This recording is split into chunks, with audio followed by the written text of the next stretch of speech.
So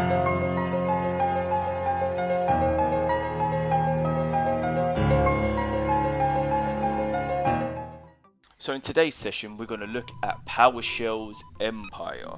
So this is a post-exploitation tool and agent toolset. So Empire implements the ability to run a PowerShell agent. So we can run a PowerShell agent without the need to actually run the exe for PowerShell. So there's modules ranging from keyloggers to adaptable communications, all to evade network detection. This is bundled into one framework which is currently available in GitHub, but definitely get your hands on it before it disappears. This is a four-pronged attack. So stage one of the attack, what we're going to do is implement what's called a listener. So let's just put our ears out there. So a listener is a local process that listens for communications from the attacked remote host. Step 2 is going to implement a stager. So a stager is a piece of code that uploads the agent. So a stager is typically a payload that we fire off, that bad boy that attacks the remote host in this instance. Our third element now is the agent itself, which is a process mostly hidden that is running on the attacked remote host, and that goes back to our first instance and allows the listener to actually listen to the connection made by the agent. And finally, once we have these three principles in place, we can then execute any module to achieve an X goal. Do it. That we can define later. So enough of the theory, let's get down to business, as they say.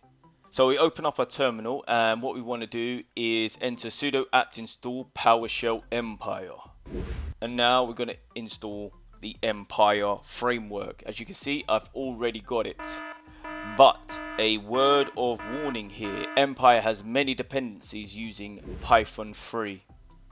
And I've ran into many issues when it comes to actually installing this successfully. So you have been warned.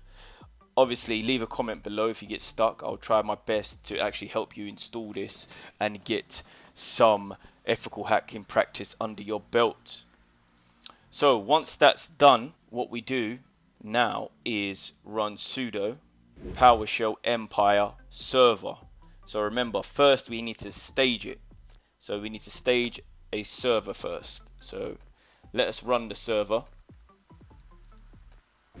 And at the same time, we split this horizontally and we shall run the client. So the Stormtrooper, of course, very suitable ASCII. Now then, now we've got our solid connection to that. We want to use the same principles I demoed in the theory section. Damn! So first of all, we want to set up a listener. So we use listener, and then we got a plethora of listeners that we can actually deploy and use. So we got HTTP, the .com, foreign, hop, malleable, which is a changeable HTTP, OneDrive, redirector. So let's use the HTTP. Now, once we've gone into that, we can see a lot of variables available to us from here.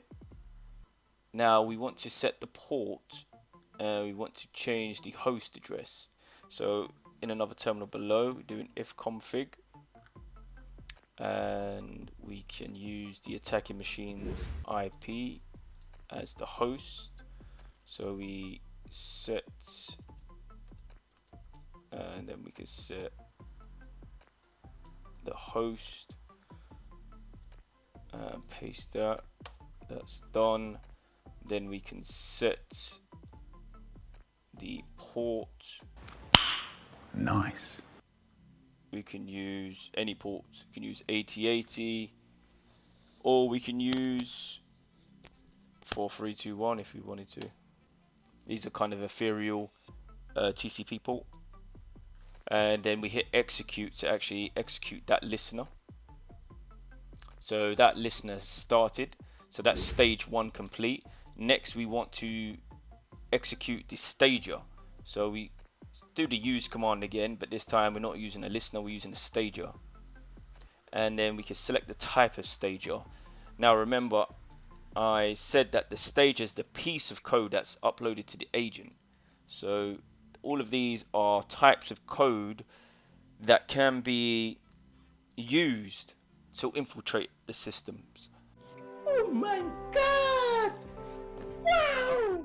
So we got an Apple script, obviously for Macs. We got a Docky, probably a rubber Docky again for Apple. All of these OS X's are leveraged to deploy on Apple environments or Mac environments. Multi is obviously for both systems, either Mac, Windows or Linux systems. And then Windows, of course, are for Windows vulnerabilities. So we got the NIM, the shellcode, the CMD, the macroless MS Word. Amazing.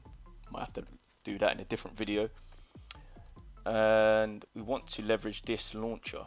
So now we have the launcher in place, which is a bat file. We want to set it to listen to that HTTP listener. So obviously here we can see the listener's blank. We want to set the listener to the one that we actually set, which is HTTP.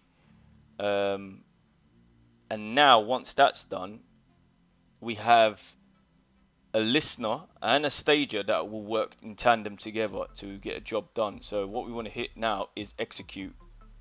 So when we hit execute, it deploys this file. We could change the file name if you really wanted to, but it says launcher.bat, and it's deployed it into this directory right here. So this directory is no good for me because we can't really use it. I want to move this file into a directory that we can actually use. So let's do that. So in another terminal, we want to start our Apache server. So we can do sudo service apache to start. Now that that's running, we can actually go to status as well. We can actually see that Apache is running.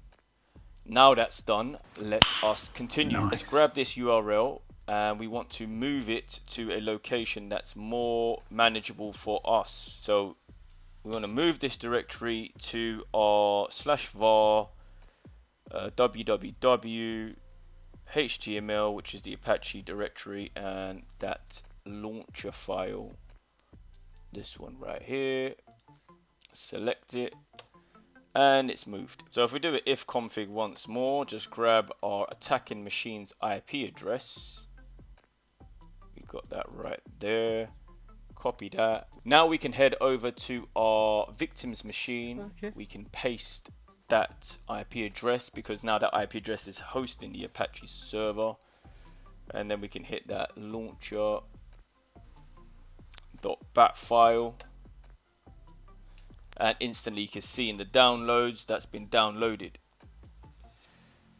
Now then, in terms of this file, we can heavily manipulate it to a point where it's undetectable to various AVs out there. So let's do that and see what we can actually get away with. So as you can see here, it's just a typical bat file. Obviously a user typically isn't going to open a bat file, and then when you open the code to the bat file, you can see it's deploying that port 321 port from our attacking machine. What? Bro, what are you talking about, man? But we want to do better than that because we're so much better. So if we go into a URL called VirusTotal, this is essentially just a site that analyzes suspicious files against popular AVs out there. So if we take our bat file that's sitting in downloads, we upload it, confirm the upload, and now VirusTotal will scan this and tell us how effective that file is against all the AVs that are within their database. So at the moment we can see it has 59 AVs available, and only 19 of those AVs actually pick this up as a malicious piece of code, virus, malware. So that's pretty good so far. It's not bad, it's not the best. Obviously the lower the number the better the result. So let us continue. Alright, so what we want to do now is start up a PowerShell script, and we can use invoke.webRequest. Now I love this command. This will actually, it's a piece of code that tells PowerShell to run basically a web file. Now the type of web file we want, what types of books do my subscribees like? So for me, it's going to be Sun Tzu.pdf. Alright, so if we just take a Sun Tzu PDF for example, we can take that URL thanks to a Canadian university. And next we want to explore exactly within this PDF file the output directory. And now obviously this is a PDF file, so we'll call it sun.pdf. And that's it. So if we run this piece of code against, we go into the directory of desktop and we run this file now, and then we go into directory, we have the file called sun now. Excellent. So what we want to do now, so when we run the command and make sure it's running correctly, we want to stipulate what it's going to run. So it's going to run a PowerShell command. So we have to tell within the script what it's actually going to run. And on the second line, what we want to do is type PowerShell once more and then run a second command. So the second command we want is another web invoke, but this time it's going to be the file that we're running. So it's that HTTP, and then remember the URL that we use to obtain the file, we want to take that into place, close brackets that, and the output file for that will be sunzu.bat. Now we can hide this within the temp directory also, so it's running without the user even knowing it's running. So this is masking the directory where it actually goes. I'll go into Notepad, copy that in there, save it as all files. I will call it job.bat for one. Obviously we're not going to call it job.bat once it's fully done. We'll get to that later on, but for now we will save it as that. And now that's saved. Alright, now that we have the code in its entirety, let's just tread back to what we was actually doing. We've got to run a temp directory which is out of view of the normal user. Then we're going to run a PowerShell script to invoke the web URL of our hosting PDF file that we want to run, and we've called this sun for namesake. Then after sun is downloaded, it's actually ran on the screen, then immediately it's going to run the sunzu bat file and then run that bat file. So our final stage for kind of manipulating this to a reasonable standard would be to use a bat to exe conversion file. Now we can use many types of bat to exe converters. I like the offline converter, which is probably the best. You can get it from, I'll leave the URL within the description below, but let's just download that and install it. Right then, now that we have several things that have been put in place to set up this whole PDF exploit scenario, we now need to remove this bat extension, because to a user this looks extremely suspicious and they're hardly going to run anything like this. So let's make this less suspicious. We want an icon first, so let's get a icon for, let's say, sunzu, if there's such an icon for sunzu. Oh, I love that one. Oh yeah, right up my street. So let's take that, let's save that. Thank you to sunzu sec. I'll take that. Oh, we got that. We actually need to make it into an icon file. So let's go to JPEG to ICO, which is kind of like the file format for these file icons. Let's upload that to that one. Convert that bad boy. Thank you very much.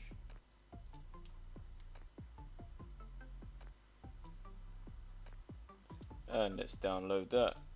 Now we have the tools in place. Alright. So we want to change the icon at some point.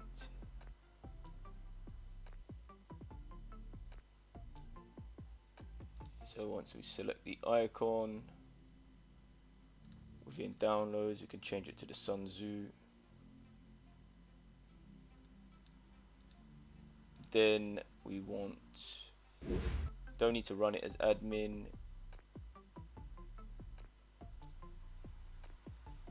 So we can have some version, we can put a password in if we really wanted to.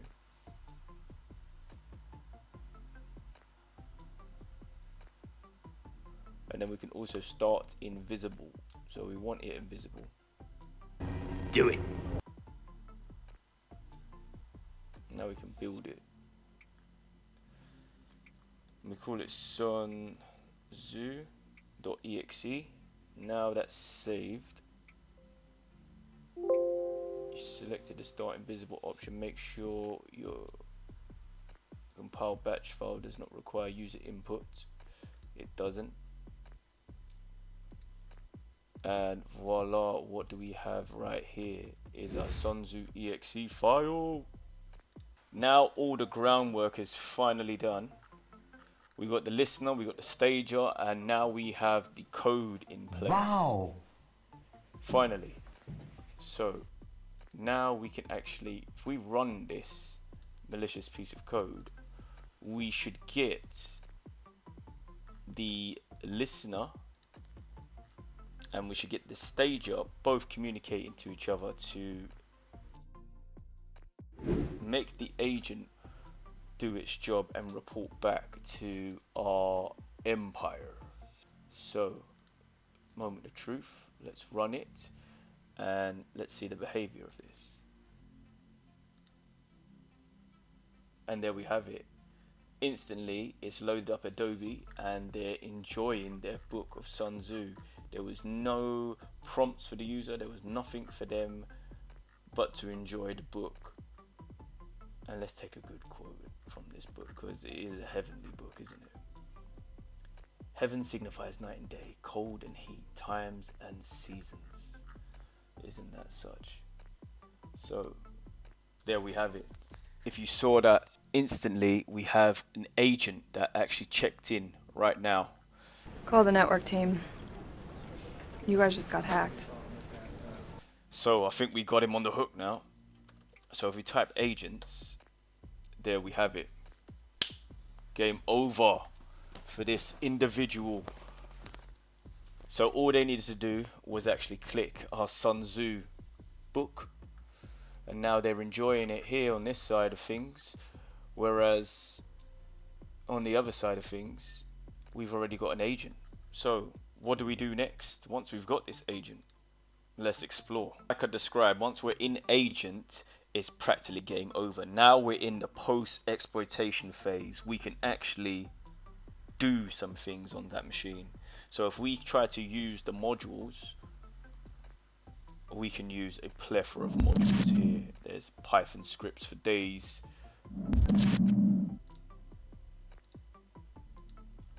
But what I would like to leverage is the PowerShell elements. So if we go to use module and then PowerShell. Now, as you can see here, there's Bloodhound, Port Scanner, SMB. We saw that in my last video. We've got loads of network attacks, but I want to concentrate on the collection part of PowerShell. So if we write PowerShell and then slash collection. And there's several types of collections here in terms of what type of data we can collect. If you're familiar with Toast environments and what you can do in Windows environments with Toast notifications, this might be a very clever way to leverage some attacks in terms of collecting, harvesting user data. So let's try that out. Now we can set verification credentials to true in this instance. Now that's set to true. Now that's set to true, we can actually set the agent at hand here. So which agent are we referring to? Our latest agent. And then all we need to do is simply hit execute. Nice. And in 3, 2, 1, bam, that's been sent to the agent. Now what do you think has happened on the host machine? Here we've got a notification, a Toast notification. Windows will restart in 5 minutes to finish installing updates. Windows will soon restart to complete applying recently installed updates. Now, what do you think you're going to do as a user if you see a prompt like that when you're in the middle of reading your Sun Tzu book, of course? Immediately, you're going to try and restart this, right? So once you've restarted this, are you sure you want to reschedule restarting your PC? So what's your username? It was Ace, right? And what was your password? The greatest password on earth, of course. Oh my god! Wow! And we hit OK. Bam. What happened to those credentials that you just entered? As a user, you think that Toast notifications and system notifications are safe. But as the Ace has just demonstrated, even the system in a post-exploitation environment is exploitable. Now, all I have to do is march over to that agent and tell him, what the hell did that stupid guy reading Sun Tzu just send you? Wait a minute! Who are you? And it's game over. As you can see, fish credentials have been hooked in. And we have Ace as the username and the most incredible password in the universe. Now you're thinking to yourself, I'm safe now. He can't do anything with those credentials. And I'm going to change my password. Or I'm going to disable the RDP environment that we leveraged before, because they can't hack in using RDP.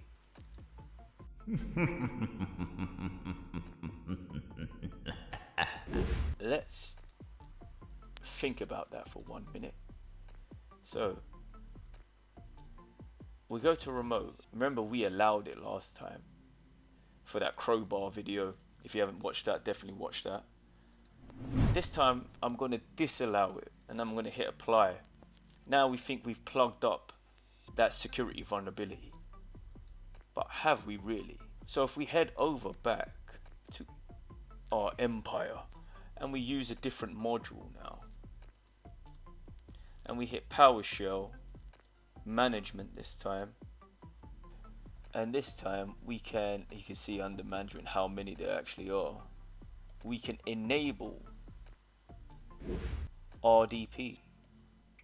Now if we hit enter here, so if we hit execute against this, can we get this to run? Immediately we're faced with an error. It says the module needs to run with elevated context. So what does that mean? It means you're not good enough to fucking run this shit, is what it means. What? What the f? And we need a higher power to give us authority. But we are that higher power, and we give ourselves that authority. So let's do that. You can't just. Oh, Lappy! Oh, are you alright? How did Barry! So let's use another module. And this time we can leverage again PowerShell. Now, the next PowerShell module I want to leverage is quite powerful. And that's under the private executables, and that's going to be under the bypass UAC. Alright, so from here we can see several credentials available to us under the record of options. So under this one we need to set the agent again, the one that's been doing all the work on that machine.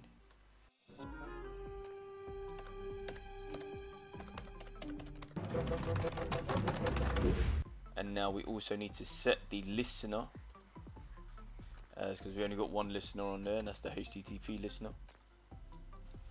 And now we want to execute. And now for the user, they get another prompt. It says an application called SQL Client Configuration Utility .exe needs to run, and it's verified by Microsoft. Of course you're going to run an application like that. Why wouldn't you? It's by Microsoft. Our machine, we can hit agents. Now what that's going to tell us is the information about the agents, but more specifically which agents are God, in a way. No, I'm just joking, but here this asterisk against this agent name means that this agent is different from the two above, in that this agent is a super admin, Superman, in this client's machine. So next what we want to do is interact with this bad boy. Yeah, boy. Because he's better than 79 that we was messing with earlier. So let's interact with YG. So we can use the same module as we tried before with our VG user, and then we want to interact with the RDP element.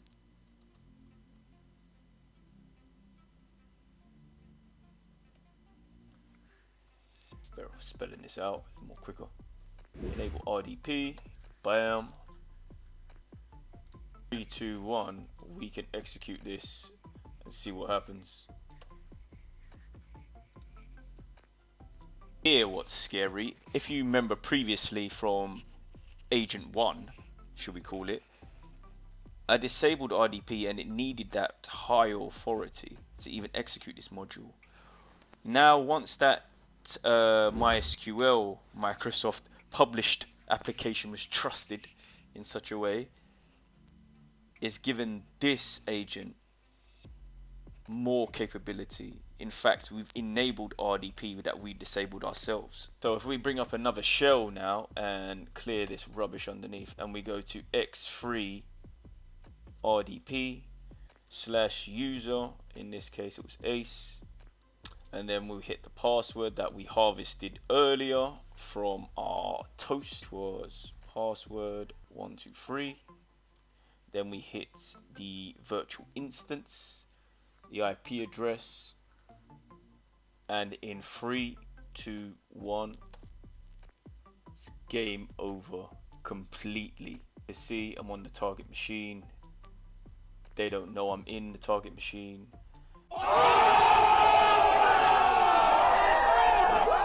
I've harvested the credentials all through a book from Sun Tzu. RIP the great man. Now I think at this point in the video it's appropriate to bring up Sun Tzu's book and truly ain't penetration testing the art of war. Now my favorite quote of all time, and as we just landed on it for Sun Tzu, all warfare is based on deception. And that's exactly the types of attacks I've shown you in this video, if not the best video I've done to date. We've gone through Empire, albeit with the Star Wars reference, what it could do. We went through what the listeners could do, what a stager was and what it could do, what the agents can do, and what more importantly the modules could do. I'm sure at this point in the video, and it's quite a lengthy video, but I'm sure you've enjoyed it as much as I have in making it. Again, this is purely educational to keep you safe, to make sure you know the information you are clicking, the type of applications that are running, and how you can prevent yourself from becoming a victim of hacking and software engineering. Remember not to misuse the information you've learned in today's session to gain unauthorized access to systems. You are always free to hack yourself. As I say, it's best to always hack yourself or have consent from clients if you're doing it in an ethical hacking sense. Always do this at your own risk. Thanks for watching the video. Make sure you subscribe. Make sure you like the video. Keep safe in the cyberspace. Peace out.